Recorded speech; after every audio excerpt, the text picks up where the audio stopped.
Welcome to the deep dive. We are so thrilled to have you joining us today, wherever you happen to be listening from. Yeah, really great to be here. So imagine an Italian city where, the greatest Irish writer of the 20th century lived in an apartment that is now literally a public laundromat. Right.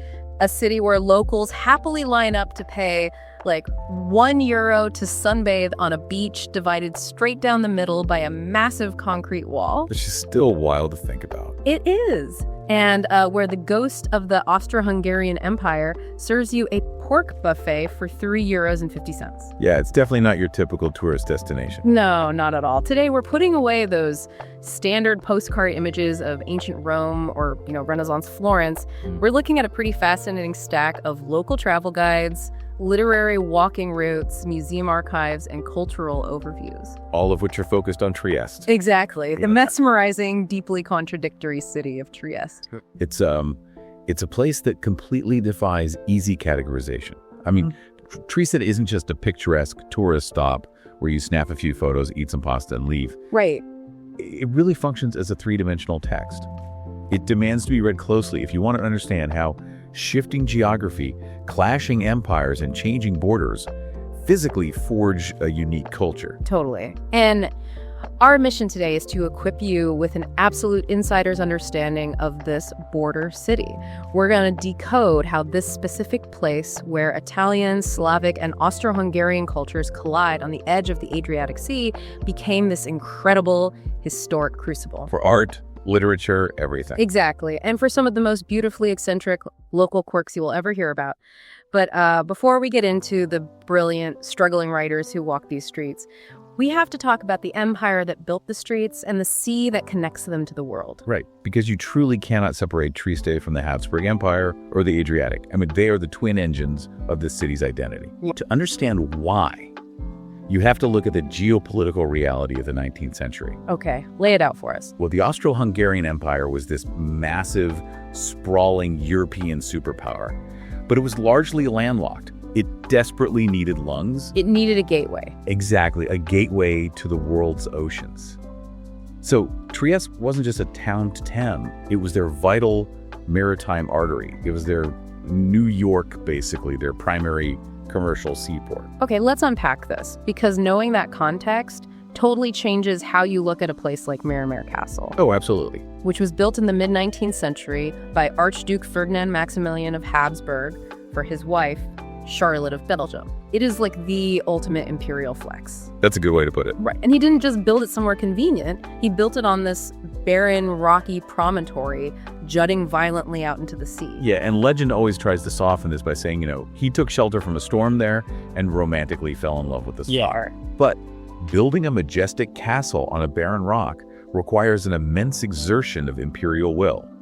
It was a physical demonstration of the Habsburgs conquering the harsh coastal geography. And he didn't stop at the castle. He surrounded it with a 22-hectare lush park.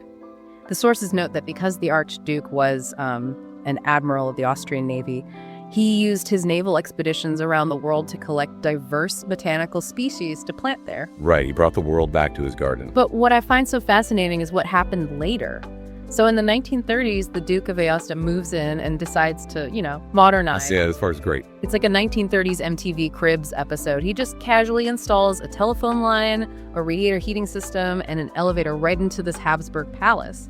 It's such a wild contrast. You have the suffocating, opulent weight of 19th century imperial protocol suddenly crashing into this jarring, aggressive 1930s modernism. Yeah, and if we connect this to the bigger picture, the Archduke's transformation of a barren rock into a global botanical garden is kind of the perfect metaphor for Trieste itself.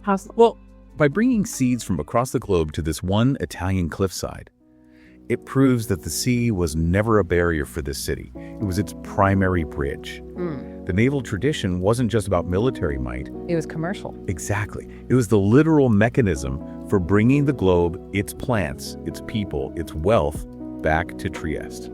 And you see that naval DNA deeply embedded everywhere today. Like there's the Maritime Museum, which is housed in Warehouse 26 of the historical port. That was the beating heart of that international trade. Right. And then you have the Faro della Vittoria, the Lighthouse of Victory watching over the sea, which, by the way, acts as the starting point for the Barcolana Regatta, this massive sailing race that attracts around 25,000 sailors. Incredible. The sea is literally the lifeblood of the city. It really is. Yeah. And it was exactly this cosmopolitan imperial port city atmosphere that acted as a magnet. I mean, think about the conditions. Right. You have a booming economy, international sailors, wealthy merchants, and this constant collision of Italian, German, and Slavic languages. Just a total mix of everything. Yeah, it became an intellectual pressure cooker for some of the 20th century's greatest literary minds.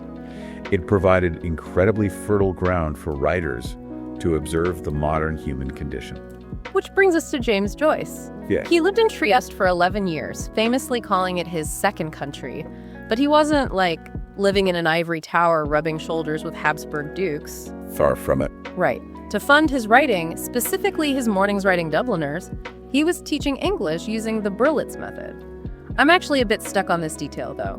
Why does a day job teaching English matter so much to his legacy as a modernist writer? Well, it matters deeply when you look at how the Berlitz method actually works.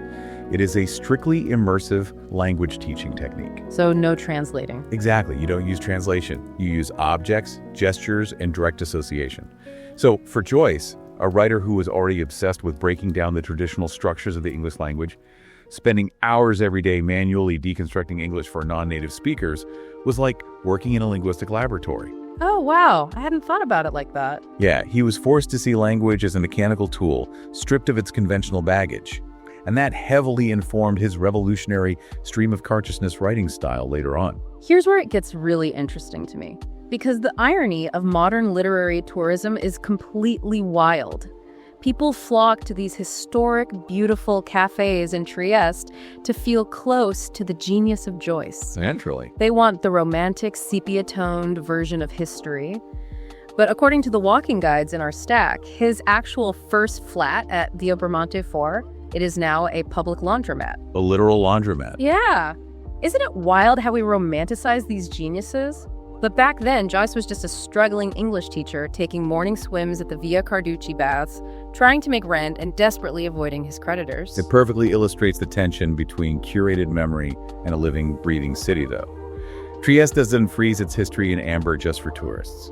I love that. And then you have room 203 of Palazzo Berlem, where his wife, Nora Barnacle, was copying his manuscripts. Her typos ended up becoming famous printer's mistakes in his published works. Right, immortalized forever. But I want to push back on something you mentioned earlier about the cultural collision here. How did the specific demographics of Trieste actually shape his fiction? That's a crucial quotient, because to read Joyce's masterpiece, Ulysses, you really have to read Trieste.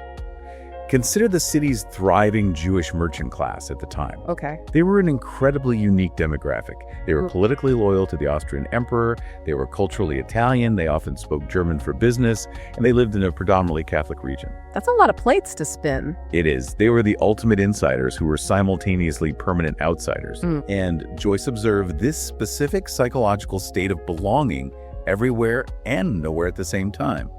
He used that exact Triestine template to create the character of Leopold Bloom, an outsider Jew wandering through Catholic Dublin. You simply cannot separate the fiction from the pavement of Trieste. And it wasn't just expats seeking refuge either. You had brilliant locals like Italo Svevo.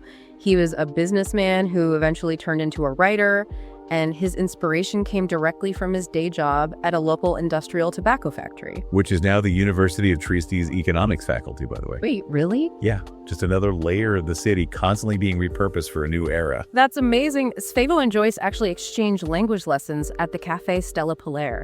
Just imagine sitting at the next table overhearing that conversation as they debated grammar and literature. Oh, it could be a fly on that wall. Seriously. And the city is absolutely full of these hidden literary corners. You got the poet Umberto Saba with his favorite bench at the Canal Grande, and Rainer Maria Rilke writing his Duino elegies tucked away in hidden courtyards. But is there a danger here? Do we risk turning these complex writers into just another set of statues to point at? Well, we do if we strip away the context. The crucial takeaway is that writers like Svevo and Joyce didn't just use Trieste as a pretty background setting, they mapped their internal psychology onto the city's topography. Right. Svevo embedded local details, from the Barcola Promenade to the Obelisk of Opicina, as psychological markers for his character's anxieties. All connected. Exactly. Without understanding the Austro-Hungarian port politics, the multilingual anxiety, and the merchant class that define the city, you risk reducing Joyce and Svevo's profound connection down to mere Instagram backdrops. But Trieste refuses to be just a museum of dead writers and emperors. That's the thing that really jumps out from these sources. It is a living, breathing city with some incredibly specific, honestly almost eccentric, daily rituals.